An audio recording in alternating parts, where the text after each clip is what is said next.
Viewers, இப்போது இந்த Thursday அப்படிங்கிற பேர் எப்படி வந்தது அப்படிங்கிறத பார்க்கலாம். தேர்ஸ்டே அப்படிங்கிறது வந்து மிடில் இங்கிலீஷில் இதை தெரஸ்டே அப்படின்னு சொன்னாங்க. THURESDAY தெரஸ்டே அப்படின்னு சொன்னாங்க. நார்வேல அவங்க பேசுகிற ஒரு லாங்குவேஜ் வந்து நோஸ், NORSE.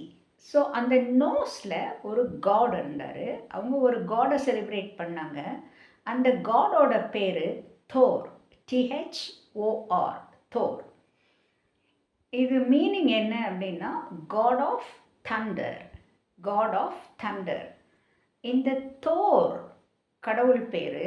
இந்த தோர்ஸ் டே அப்படிங்கிறது தான் நாளடைவில் தேர்ஸ்டே அப்படின்னு வந்தது. THURESDAY தேர்ஸ்டே அப்படின்னு வந்தது மிடில் இங்கிலீஷில் இருந்து. Yes, this is how the word Thursday was derivated. Yes.